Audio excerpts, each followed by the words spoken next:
जगत में प्रत्येक व्यक्ति को किसी ना किसी प्रकार की निर्बलता अवश्य होती है। जैसे कोई बहुत तेजी से दौड़ नहीं पाता तो कोई अधिक भार नहीं उठा पाता, कोई असाध्य रोग से पीड़ित रहता है तो कोई पढ़े हुए पाठों को स्मरण में नहीं रख पाता। ऐसे अनेकों उदाहरण और भी हैं। क्या आप किसी ऐसे व्यक्ति को जानते हैं जिसे सब कुछ प्राप्त हो और हम जीवन की उस एक निर्बलता को जीवन का केंद्र मानकर जीते हैं? इस कारणवश हृदय में दुख और असंतोष रहता है सदा।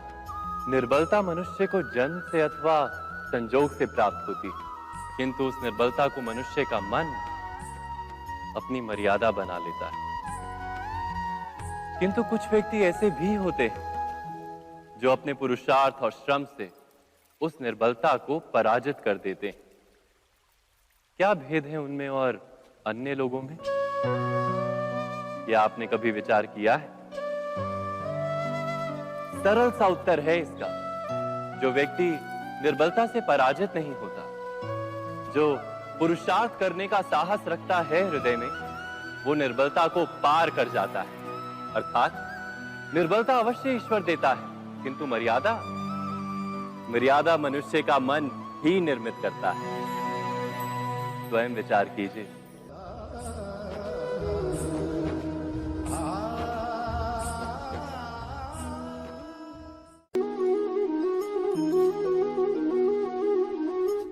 भविष्य का दूसरा नाम है संघर्ष। हृदय में आज इच्छा होती है और यदि पूर्ण नहीं हो पाती तो हृदय भविष्य की योजना बनाता है। भविष्य में इच्छा पूर्ण होगी ऐसी कल्पना करता रहता है, किंतु जीवन ना तो भविष्य में है ना अतीत में। जीवन तो इस क्षण का नाम, अर्थात इस क्षण का अनुभव ही जीवन का अनुभव। पर हम ये जानते हुए भी इतना सा सत्य समझ नहीं पाते। या तो हम बीते हुए समय के स्मरणों को घेर कर बैठे रहते हैं, या फिर आने वाले समय के लिए हम योजनाएं बनाते रहते हैं और जीवन जीवन बीत जाता है। एक सत्य यदि हम हृदय में उतार लें कि ना हम भविष्य देख सकते हैं, ना ही भविष्य निर्मित कर सकते हैं, हम तो केवल धैर्य और साहस के साथ भविष्य को आलिंगन दे सकते हैं, स्वागत कर सकते हैं भविष्य का। तो क्या जीवन का हर पल जीवन से नहीं भर जाएगा? स्वयं विचार कीजिए।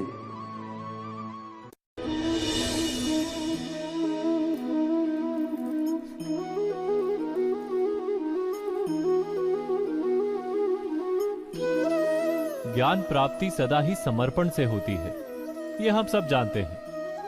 किंतु समर्पण का वास्तविक महत्व क्या है?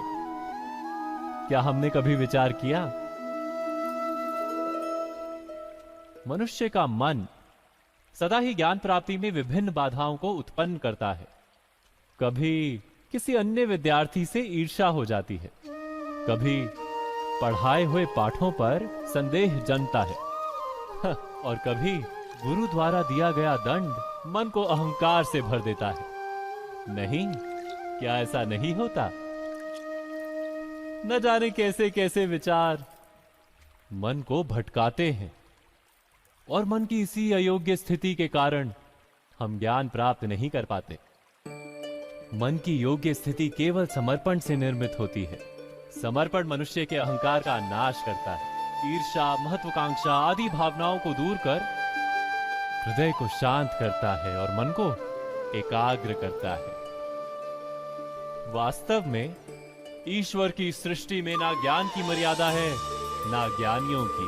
गुरु दत्तात्रेय ने तो गाय और श्वान से भी ज्ञान प्राप्त कर लिया था। अर्थात विषय ब्रह्म ज्ञान का हो या जीवन के ज्ञान का या गुरुकुल में प्राप्त होने वाले ज्ञान का, उसकी प्राप्ति के लिए गुरु से अधिक महत्व है उस गुरु के प्रति हमारा समर्पण। क्या ये सत्य नहीं?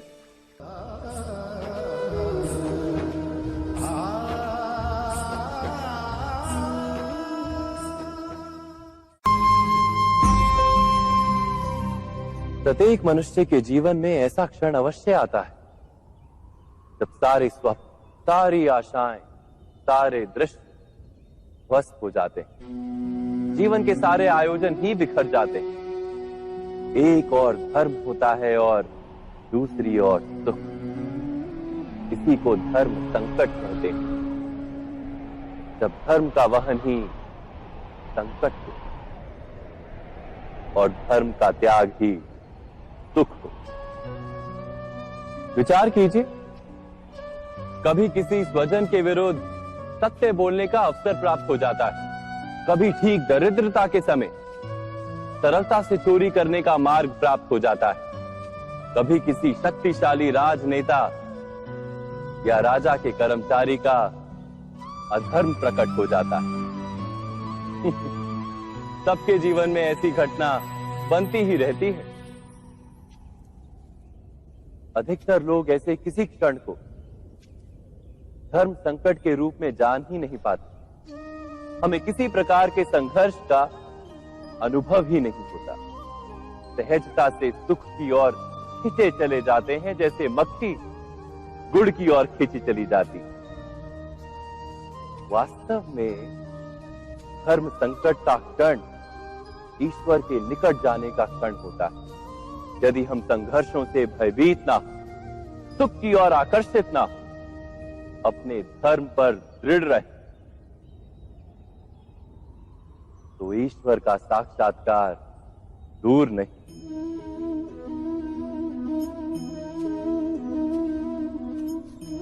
पवन से युद्ध करने वाला पत्ता यदि पेड़ से गिरता है तो भी आकाश की ओर उठता है।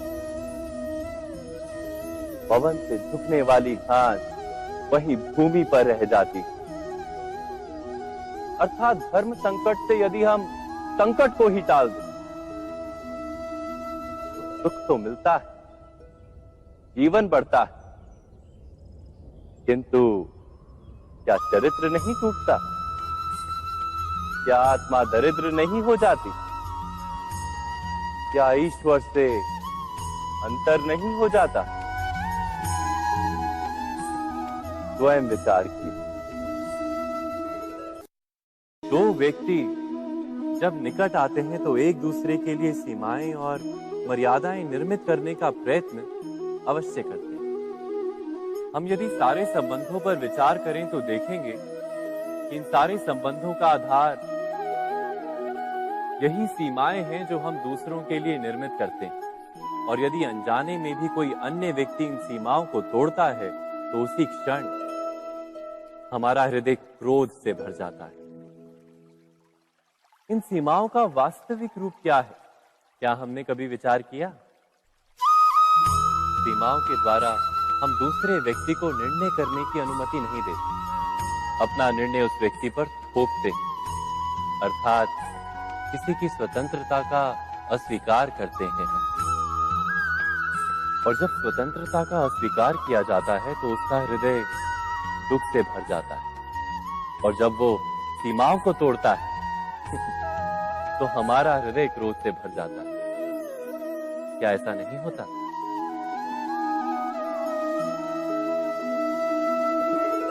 पर यदि एक दूसरे की स्वतंत्रता का सम्मान किया जाए तो किसी मर्यादाओं या सीमाओं की आवश्यकता ही नहीं होती।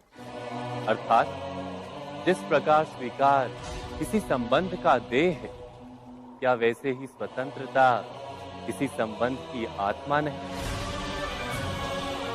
स्वयं विचार कीजिए। सबके जीवन में ऐसा प्रसंग अवश्य आता है कि सत्य कहने का निश्चय होता है हृदय में, किंतु मुख से सत्य निकल नहीं पाता। कोई भय मन को घेर लेता है। किसी घटना अथवा प्रसंग के बारे में बात करना या फिर स्वयं से कोई भूल हो जाए उसके बारे में कुछ बोलना, क्या ये सत्य है? नहीं, ये तो केवल तथ्य है। अर्थात जैसा हुआ था वैसा केवल बोल देना सामान्य सी बात है। किंतु कभी कभी उस तथ्य को बोलते हुए भी भय लगता है। कदाचित किसी दूसरे की भावनाओं का विचार आता है मन। दूसरे को दुख होगा ये भय भी शब्दों को रोकता है। तो ये सत्य क्या है? क्या हमने कभी विचार किया है? जब भय रहते हुए भी कोई तथ्य बोलता है तो वो सत्य कहलाता है। वास्तव में सत्य कुछ और नहीं, केवल निर्भयता का दूसरा नाम है। और निर्भय होने का कोई समय नहीं होता, क्योंकि निर्भयता आत्मा का स्वभाव है। अर्थात क्या प्रत्येक क्षण सत्य बोलने का क्षण नहीं होता?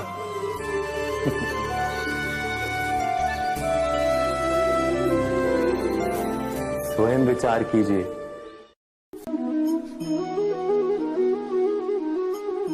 श्रेष्ठता का क्या अर्थ है? श्रेष्ठता का अर्थ है दूसरों से अधिक ज्ञान प्राप्त करना।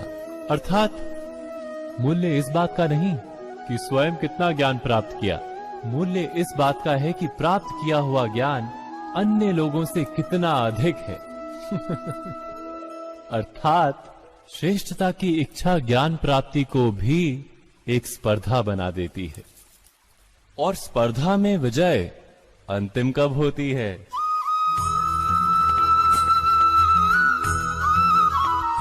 कुछ समय के लिए तो श्रेष्ठ बना जा सकता है, किंतु सदा के लिए कोई श्रेष्ठ नहीं रह पाता। फिर वही असंतोष, पीड़ा और संघर्ष जन्म लेता है। किंतु श्रेष्ठ बनने के बदले यदि उत्तम बनने का प्रयत्न करें तो क्या होगा? उत्तम का अर्थ है कि जितना प्राप्त करने योग्य है वो सब प्राप्त करना, किसी से अधिक पाने की इच्छा से नहीं, मात्र आत्मा की तृप्ति हेतु कुछ प्राप्त करना। उत्तम के मार्ग पर किसी अन्य से स्पर्धा नहीं होती, स्वयं अपने आप से स्पर्धा होती है। अर्थात उत्तम बनने का प्रयत्न करने वाले को देर अबेर सारा ज्ञान प्राप्त हो जाता है। बिना प्रयत्न के ही वो श्रेष्ठ बन जाता है। किंतु जो श्रेष्ठ बनने का प्रयत्न करता है वो श्रेष्ठ बने या ना बने, उत्तम कभी नहीं बन पाता।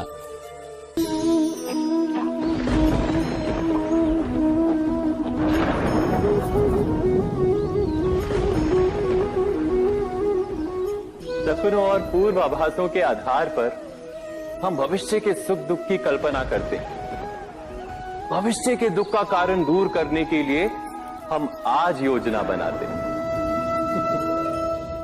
किंतु कल के संकट को आज निर्मूल करने से हमें लाभ मिलता है या हानि पहुंचती है, ये प्रश्न हम कभी नहीं करते। सत्य तो ये है कि संकट और उसका निवारण साथ जनते हैं, व्यक्ति के लिए भी और सृष्टि के लिए भी। नहीं, आप अपने भूतकाल का स्मरण कीजिए, इतिहास को देखिए, आप तुरंत ही ये जान पाएंगे कि जब जब संकट आता है तब तब उसका निवारण करने वाली शक्ति भी जन्म लेती है। यही तो जगत का चलन है। वस्तुतः संकट ही शक्ति के जन्म का कारण है। प्रत्येक व्यक्ति जब संकट से निकलता है तो एक पद आगे बढ़ा होता है, अधिक चमकता है, आत्मविश्वास से अधिक भरा होता है, न केवल अपने लिए अपितु विश्व के लिए भी। क्या ये सत्य नहीं? वास्तव में संकट का जन्म है एक अवसर का जन्म, अपने आप को बदलने का, अपने विचारों को ऊंचाई पर करने का अवसर, अपनी आत्मा को बलवान और ज्ञान मंडित बनाने का अवसर। जो ये कर पाता है उसे कोई संकट नहीं होता, किंतु जो ये नहीं कर पाता वो तो स्वयं एक संकट है विश्व के लिए। विचार कीजिए।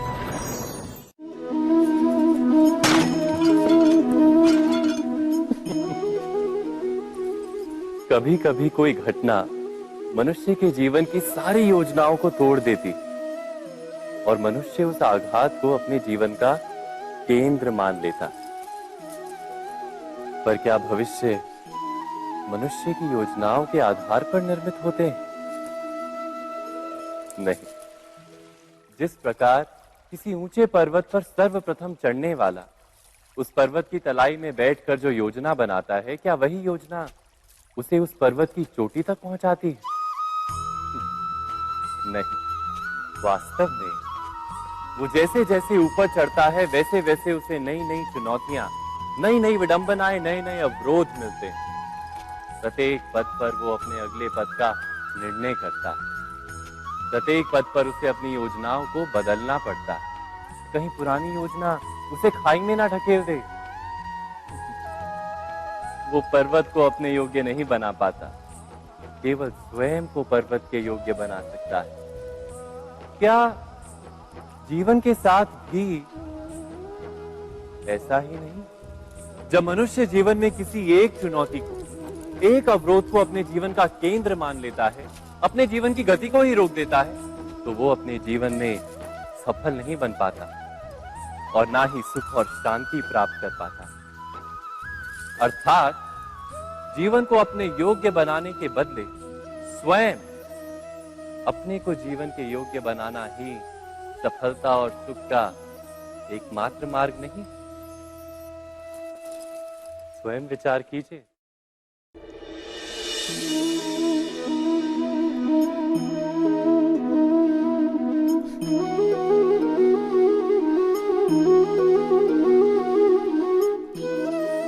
जीवन का हर क्षण निर्णय का क्षण होता है। प्रत्येक पद पर दूसरे पद के विषय में कोई निर्णय करना ही पड़ता है और निर्णय अपना प्रभाव छोड़ जाता है। आज किए गए निर्णय भविष्य में सुख अथवा दुख निर्मित करते हैं, ना केवल अपने लिए, अपने परिवार के लिए भी, आने वाली पीढ़ियों के लिए भी। जब कोई दुविधा सामने आती है तो मन व्याकुल हो जाता है, अनिश्चय से भर जाता है। निर्णय का वो क्षण युद्ध बन जाता है और मन बन जाता है युद्ध भूमि। अधिकतर निर्णय हम दुविधा का उपाय करने के लिए नहीं, केवल मन को शांत करने के लिए लेते हैं।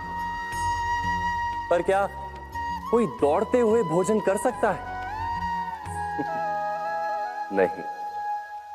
तो क्या युद्ध से जूझता हुआ मन कोई योग्य निर्णय ले पाएगा?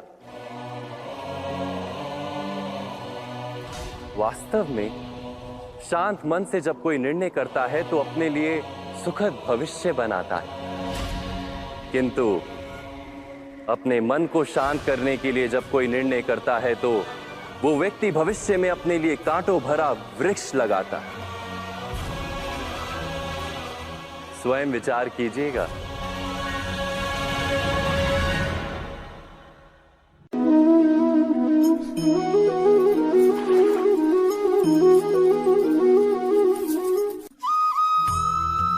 जीवन में आने वाले संघर्षों के लिए जब मनुष्य स्वयं को योग्य नहीं मानता, जब उसे अपने ही बल पर विश्वास नहीं रहता, तब वो सद्गुणों को त्याग कर दुर्गुणों को अपनाता है। वस्तुतः मनुष्य के जीवन में दुर्जनता जन्म ही तब लेती है जब उसके अंतर में आत्मविश्वास नहीं होता। आत्मविश्वास ही अच्छाई को धारण करता है। ये आत्मविश्वास है क्या?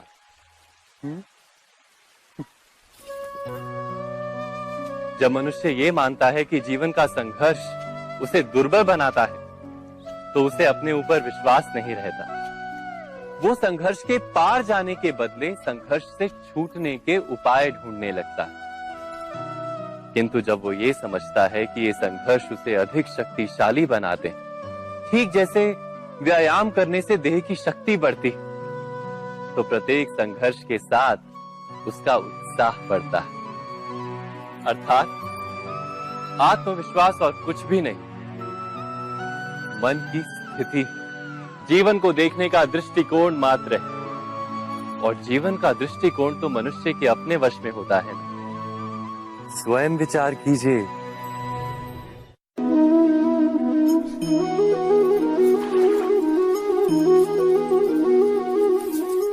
पिता सदा ही अपने संतान के सुख की कामना करते हैं, उनके भविष्य की चिंता करते रहते हैं। इसी कारणवश सदा ही अपने संतानों के भविष्य का मार्ग स्वयं निश्चित करने का प्रयत्न करते रहते हैं। जिस मार्ग पर पिता स्वयं चला है, जिस मार्ग के कंकर पत्थर को स्वयं देखा है, मार्ग की छाया, मार्ग की धूप को स्वयं जाना है, उसी मार्ग पर उसका पुत्र भी चले, यही इच्छा रहती है हर पिता की। निस्संदेह उत्तम भावना है ये, किंतु 3 प्रश्नों के ऊपर विचार करना हम भूल ही जाते हैं। कौन से प्रश्न? प्रथम प्रश्न, क्या समय के साथ प्रत्येक मार्ग बदल नहीं जाते? क्या समय सदा ही नई चुनौतियों को लेकर नहीं आता? तो फिर बीते हुए समय के अनुभव नई पीढ़ी को किस प्रकार लाभ दे सकते हैं? दूसरा प्रश्न, क्या प्रत्येक संतान अपने माता पिता की छवि होता है? हाँ, संतानों को संस्कार तो अवश्य माता पिता देते हैं, किंतु भीतर की क्षमता तो ईश्वर देते हैं। तो जिस मार्ग पर पिता को सफलता मिली है, विश्वास है कि उसी मार्ग पर उसकी संतानों को भी सफलता और सुख प्राप्त होगा। तीसरा प्रश्न, क्या जीवन के संघर्ष और चुनौतियां लाभकारी नहीं होती? क्या प्रत्येक नया प्रश्न एक नए उत्तर का द्वार नहीं खोलता? तो फिर संतानों को नए नए प्रश्नों, संघर्षों और चुनौतियों से दूर रखना, ये उनके लिए लाभ करना कहलाएगा या हानि पहुंचाना? अर्थात जिस प्रकार संतान के भविष्य का निर्माण करने के बदले उसके चरित्र का निर्माण करना श्रेष्ठ है, वैसे ही संतानों के जीवन का मार्ग निश्चित करने के बदले उन्हें नए संघर्षों के साथ जूझने के लिए मनोबल व ज्ञान देना अधिक लाभदायक नहीं होगा? स्वयं विचार कीजिए। मनुष्य की सबसे बड़ी दुर्बलता क्या होती है? सोचिए। धन, प्रेम, अहंकार। मनुष्य की सबसे बड़ी दुर्बलता होती है उसके रहस्य। चाहे आप कितने भी शक्तिशाली क्यों ना हो, कितने भी प्रबल क्यों ना हो, परंतु उसके रहस्य उसके नाश की चाबी होती है। इसलिए यदि प्रबल रहना है, शक्तिशाली रहना है, समर्थ रहना है, तो अपने रहस्य को किसी को भी ना बताएं, ना मित्र को और ना ही शत्रु को, क्योंकि समय पड़ने पर कब कौन शत्रु हो जाए ऐसा कहना संभव नहीं। विभीषण को रावण के अमृत कुंड का ज्ञात था, इसीलिए प्रभु श्री राम रावण का वध करने में सफल हो सके। इसलिए उचित यही है कि आप अपने रहस्य को स्वयं तक ही सीमित रखें। मनुष्य जीवन की परीक्षा में सफल होने के लिए क्या नहीं करता? वो परिश्रम करता है, दौड़ भाग करता है, और ये सब करने के पश्चात भी जब उसका काम नहीं बनता तो वो नकल करता है ना? तनिक लौटिए अपने बचपन में, स्मरण कीजिए अपने बचपन की स्मृतियों का। क्या स्मरण हुआ? विद्यालय में जब आप परीक्षा देने जाते थे तो क्या होता था?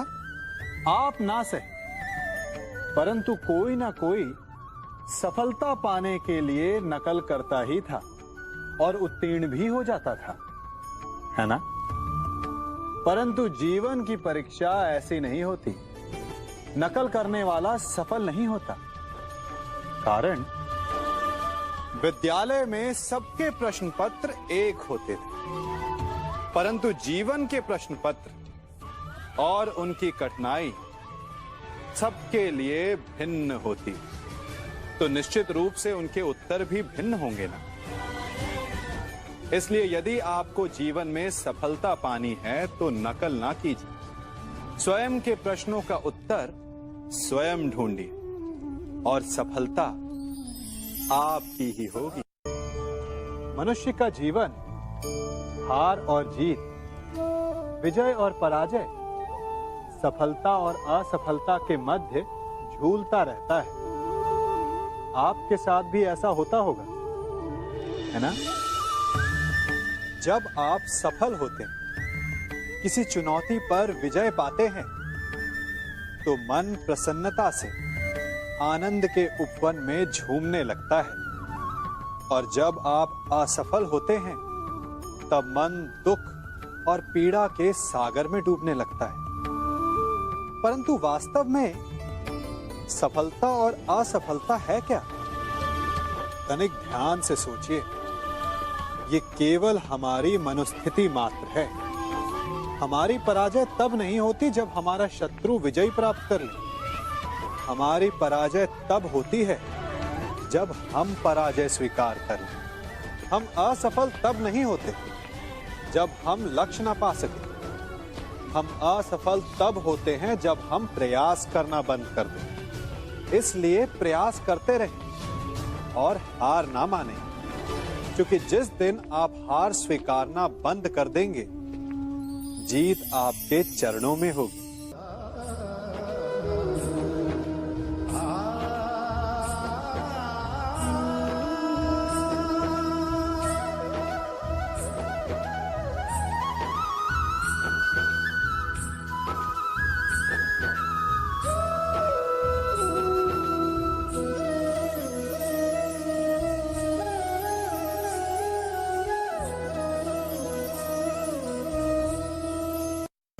आप सबने बरगद के वृक्ष को तो देखा ही होगा।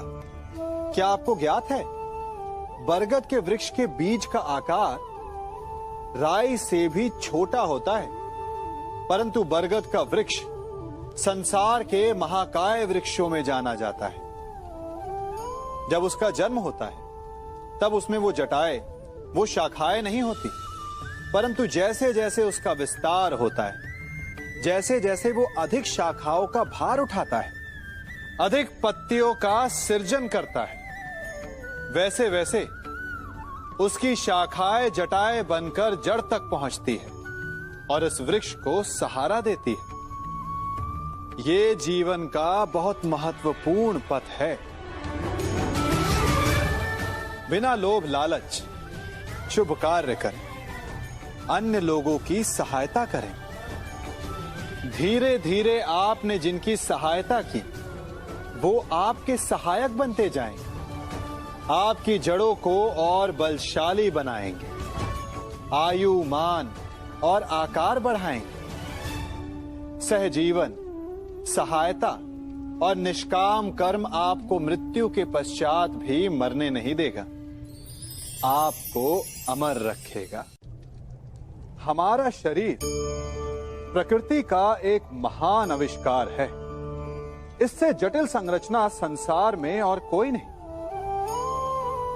हमारा शरीर जितना जटिल है, यदि इसे ठीक से जाना जाए तो इससे अधिक सरल ज्ञान देने वाला और कोई नहीं। हमारे शरीर में 5 इंद्रियां होती हैं, जो हमें भाव, गुण और वस्तुओं का बोध कराती हैं। हमारे पास आंखें हैं, नाक है, स्पर्श के लिए त्वचा है, कान है और जीभा है। सबका भिन्न भिन्न कार्य है।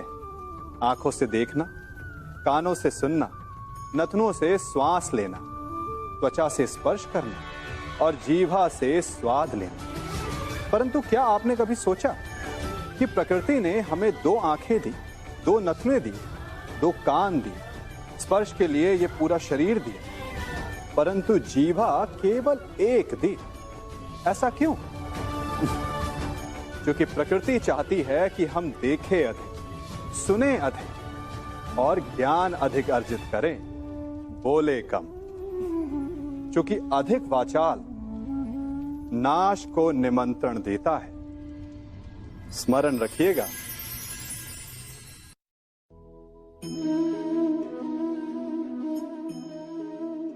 ये सदा यही कहते आए कि यदि आगे बढ़ना है तो अपनों का साथ दो। सत्य कहते हैं, अपनों का साथ देना ही चाहिए। परंतु साथ देने से पूर्व ये अवश्य पहचान लेना चाहिए कि अपने हैं कौन। क्या अपने वही होते हैं जिनके साथ हमारा रक्त संबंध होता है, या अपने मित्र? अपने वो होते हैं जो हमें सद्कार्य के लिए प्रेरित करें, हमें आगे बढ़ाएं, हमारा साथ दें। और वो जिनका साथ देने से समाज का नाश, धर्म की हानि हो, वो सगे हो करके भी सगे नहीं होते। इसलिए जब अपनों की परिभाषा का चुनाव करें तो उन्हें अपना माने जो आपका साथ दे, उन्हें नहीं जो हमें अज्ञान के मार्ग पर ले जाएं।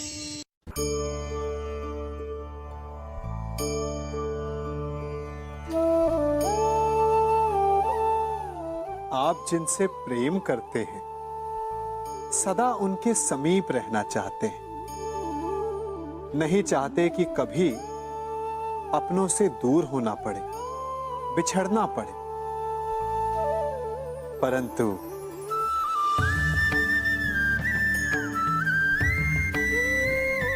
एक समय के पश्चात अपनों से दूर हो जाना उन्नति के लिए आवश्यक है। आप माता पिता हैं ना? यदि आप अपनी संतान के जीवन के हर पग पर उनका मार्गदर्शन करते रहेंगे तो आपकी संतान स्वयं मार्ग चुनना कैसे सीखेगी? मार्ग के कांटों से स्वयं को बचाना कैसे सीखेगी? इसीलिए एक समय के पश्चात अपनों से बनाई गई दूरी सदा लाभदायक रहती है। आज मैं आप सबको एक कथा सुनाता हूं। एक दिन प्रातः एक व्यापारी अपने घर से निकला। घर से निकलते ही एक बिल्ली ने उस व्यापारी का मार्ग काट दिया। व्यापारी घबरा गया, वो फिर से घर लौट गया और शुभ घड़ी की प्रतीक्षा करने लगा। और जब वो पुनः अपने घर से निकला तब वो वाहन जा चुका था जिससे राजा तक पहुंचकर उसे भेंट देनी थी। राजा को भेंट नहीं मिली। राजा क्रोधित हो गए। राजा ने उस व्यापारी का व्यापार बंद करवा दिया। इस कारण व्यापारी क्रोधित होकर घर पर अपनी पत्नी से लड़ बैठा। पत्नी अपने बच्चों समेत मैके वापस चली गई और उस व्यापारी के जीवन में यदि कुछ रह गया था तो केवल अंधकार। और इन सब का कारण वो उस बिल्ली को मानता रहा जिसने उसका मार्ग काटा था। ऐसा ही एक दूसरा व्यापारी राजा को भेंट देने निकला और उस व्यापारी का मार्ग भी एक बिल्ली ने काट दिया। वो व्यापारी तनिक घबराया, परंतु उसने आगे बढ़ना अधिक उचित समझा। राजा तक वो समय पर पहुंचा। उसने राजा को भेंट की। राजा प्रसन्न हुए और राजा ने व्यापारी को अपना व्यापार बढ़ाने की अनुमति दी, स्वर्ण आभूषण दी। जब व्यापारी घर पर पहुंचा तो पत्नी को आभूषण और अपने बच्चों को देने के लिए वस्त्र थे उसके पास।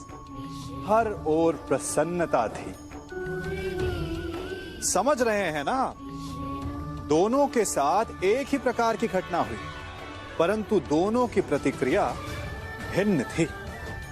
ऐसा ही हमारा जीवन भी है। हमारे जीवन में प्रारब्ध का अपना स्थान है, परंतु उससे कई अधिक महत्वपूर्ण हमारी प्रतिक्रिया, हमारे सोच का प्रभाव है। क्योंकि यही हमारे जीवन को आकार देते हैं। इसलिए अपनी सोच को सकारात्मक रखिए। आपका जीवन सदैव आनंदमय।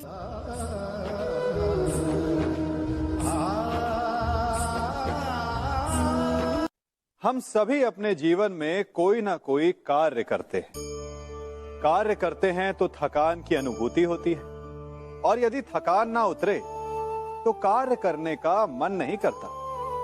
हम आशा करते हैं कि कदाचित एक दिन में 24 के स्थान पर 26 घंटे होते तो आराम करने के लिए हमें और अधिक समय मिल जाता। हमें ऐसा अनुभव होता है कि हम बहुत अधिक कार्य कर रहे हैं, है ना? परंतु क्या आपने कभी सोचा है कि जो लोग संसार में सफल हैं, उनके पास भी सफल होने के लिए दिन में केवल 24 घंटे थे। तो फिर वो सफल क्यों है? इसका एक छोटा सा रहस्य है।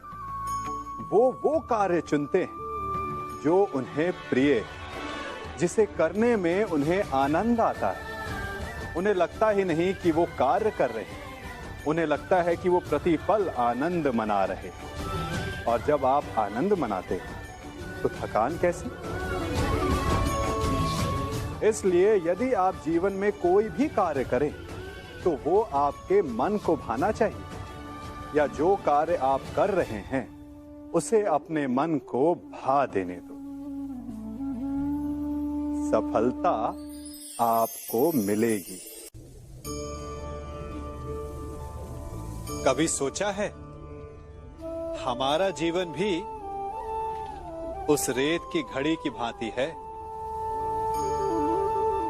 जो रेत नीचे गिर चुकी है वो हमारा अतीत है, जो अब भी ऊपर है वो हमारा आने वाला भविष्य है, और वर्तमान ये संकुचित स्थल है जहां से धीरे धीरे करके रेत गिर रही है। अर्थात हमारे पास जीने के लिए यही एक क्षण है। उसका उपयोग कैसे करना है ये हम पर निर्भर करता है। जो बीत गया उसका दुख मनाना है, या जो भविष्य में होने वाला है उसकी प्रतीक्षा में क्रोध करना है। सब कुछ करने के लिए यही एक क्षण है। प्रसन्न रहना है तो उसके लिए भी यही एक पल है। प्रतीक्षा करते रहोगे तो ये पल भी भूतकाल में बदल जाएगा। इसलिए आनंद के लिए, परोपकार के लिए प्रतीक्षा ना कीजिए। आपके पास जो पल है उनका भरपूर सदुपयोग कीजिए, क्योंकि इस घड़ी को पलटकर आप फिर से समय अवश्य गिन सकते हैं, परंतु अपना बीता हुआ समय आप वापस नहीं लौटा पाएंगे।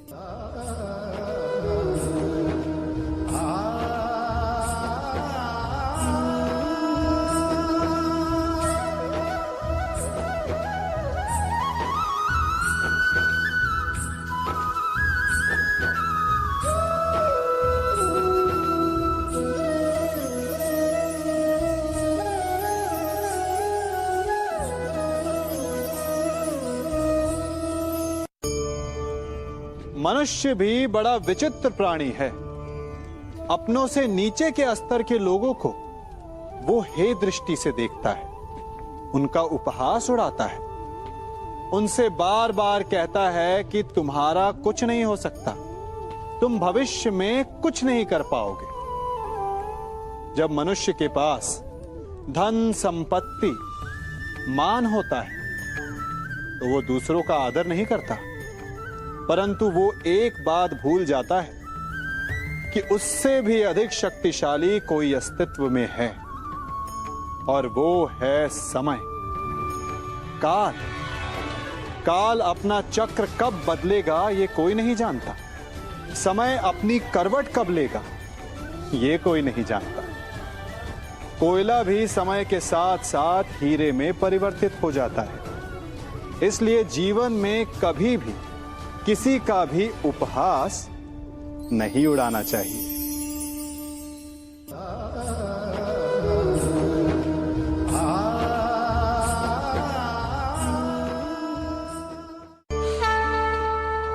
गर्व, अभिमान और अहंकार, ये तीनों सुनने में एक जैसे लगते हैं, परंतु तीनों का अर्थ भिन्न होता है और परिणाम भी। तीनों का आरंभ प्रेम से होता है। स्वयं से प्रेम, परिश्रम हमारे मन में गर्व को जन्म देता है, और सफलता अभिमान जगाती है। यहां तक ठीक है, परंतु जब ये भावना अहंकार बन जाती है तब वो समस्या बन जाती है, क्योंकि सबसे बुरा अंत अहंकारी का ही होता है। परंतु मनुष्य के लिए पहेली यही है कि पहचाना कैसे जाए कि अहंकार जग गया है और उसका दमन आवश्यक है। इसका उत्तर मैं नहीं, आपका मन देगा।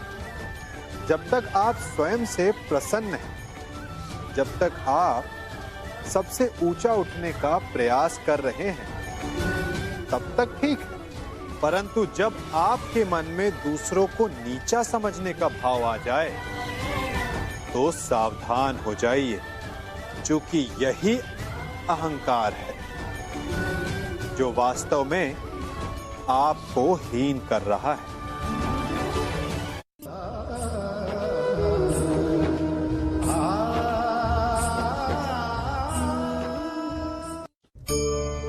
आज मैं आप सबको एक कहानी सुनाता हूं। एक दिन गोकुल में दो व्यापारी आए।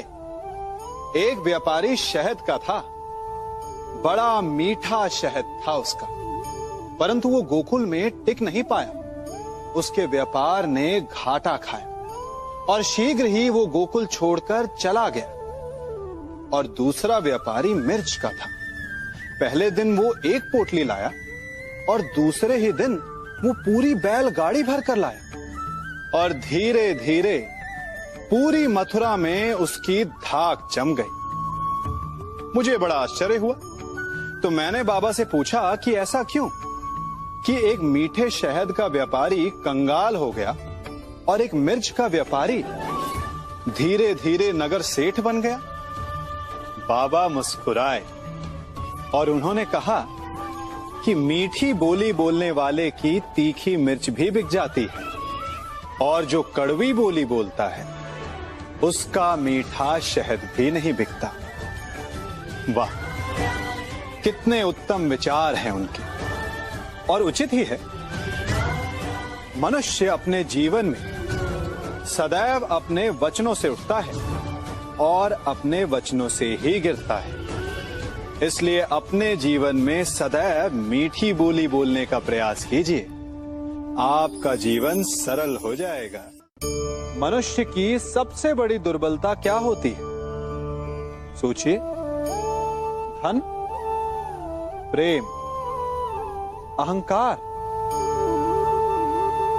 मनुष्य की सबसे बड़ी दुर्बलता होती है उसके रहस्य। चाहे आप कितने भी शक्तिशाली क्यों ना हो, कितने भी प्रबल क्यों ना हो, परंतु उसके रहस्य उसके नाश की चाबी होती है। इसलिए यदि प्रबल रहना है, शक्तिशाली रहना है, समर्थ रहना है, तो अपने रहस्य को किसी को भी ना बताएं, ना मित्र को और ना ही शत्रु को, क्योंकि समय पड़ने पर कब कौन शत्रु हो जाए ऐसा कहना संभव नहीं। विभीषण को रावण के अमृत कुंड का ज्ञात था, इसीलिए प्रभु श्री राम रावण का वध करने में सफल हो सके। इसलिए उचित यही है कि आप अपने रहस्य को स्वयं तक ही सीमित रखें।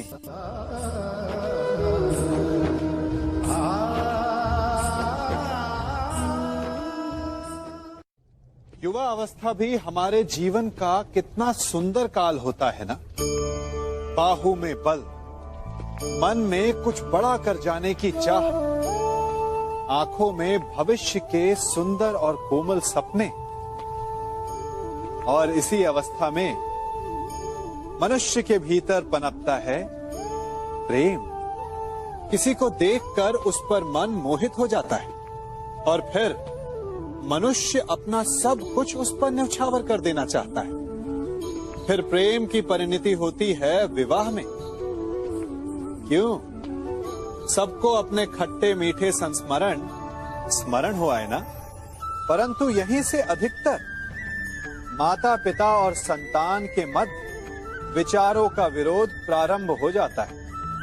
संतान को लगता है कि उसका चुना जीवन साथी ही उसके लिए उपयुक्त है, और माता पिता को लगता है कि संतान अनजाने में भूल कर रही है। संतान का तर्क होता है कि उसे विवाह किससे करना है, ये उसका अधिकार है, और माता पिता का तर्क ये होता है कि अब भी जीवन साथी चुनने की समझ संतान में है ही नहीं। तो इस अवरोध को काटा कैसे जाए, उचित निर्णय कैसे लिया जाए? इसका एक ही मार्ग है, अपने उत्तरदायित्व का भान और अपनों से बड़ों के मापदंडों का भान। विवाह करने से पूर्व ये जान लेना आवश्यक है कि विवाह केवल अपने प्रेम को पाने का मार्ग नहीं है, अपितु विवाह से जीवन का एक नया द्वार भी खुलता है, और हर नए जीवन के साथ नए उत्तरदायित्व भी होते हैं। और यदि इन उत्तरदायित्वों को समझकर निर्णय लिया जाए तो विश्वास कीजिए, आपका दाम्पत्य जीवन आनंद से भरा रहेगा, और आपको कभी ये पछतावा नहीं होगा कि आपने कोई अनुचित निर्णय लिया।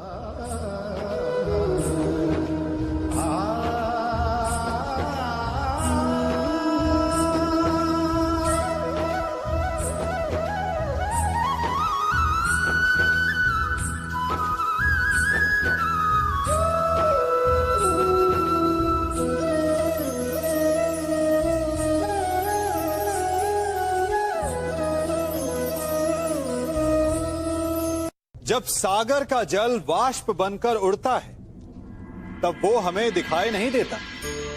मेघ उस जल को अपने भीतर छिपा लेते हैं, लंबी यात्रा करते हैं, प्रयास करते हैं कि वो जल सदा उनके भीतर छिपा रहे, परंतु जब वायु का वेग उन्हें उड़ाकर किसी पर्वत से ले जाकर के टकरा देता है तब उन मेघों को बरसना ही पड़ता है, क्योंकि यही नियति है, यही प्रकृति है।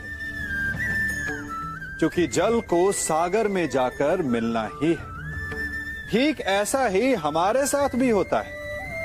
हम सत्य को अपने मन के मेघों में चाहे जितना छिपाने का प्रयास कर लें, परंतु समय की आंधी उसे वास्तविकता के पर्वत से ले जाकर के टकराकर हमारे समक्ष ले ही आती है। जिस भय के कारण आप सत्य को सामने नहीं लेकर आना चाहते, एक दिन वही भय हमारे समक्ष आकर खड़ा हो जाता है, और फिर हम लाचार हो जाते हैं, क्योंकि हमने उस भय का सामना करने की तैयारी नहीं की होती। इसलिए सत्य से भागे नहीं, उसे छिपाए भी नहीं, उसे स्वीकार करें। भविष्य की बड़ी विपत्ति से बच जाएंगे।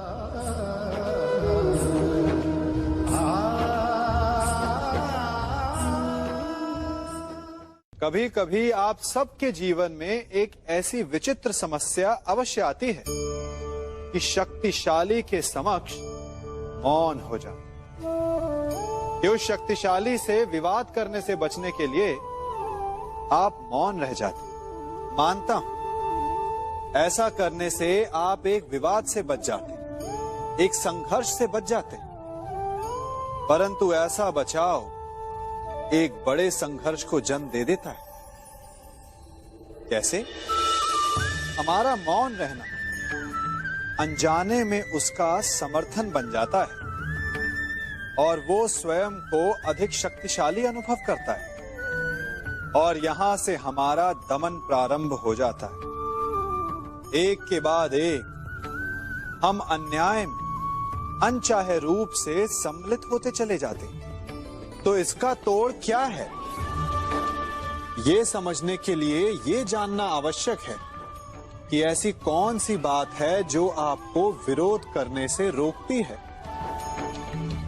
ये सामने वाले की शक्ति नहीं जो आपको रोकती है, ये आपके भीतर छिपा भय है जो आपको रोकता है। हाँ, कभी कभी भय आपकी सुरक्षा अवश्य कर सकता है, परंतु साथ साथ ये भी जानना आवश्यक है कि ये भय ही है जो आपको मौन भी रखता है, इसलिए अपने मन से भय को निकालिए और खुलकर अनीति का, अन्याय का विरोध कीजिए और फिर देखिएगा आपका मन कितना मुक्त, कितना हल्का अनुभव करेगा।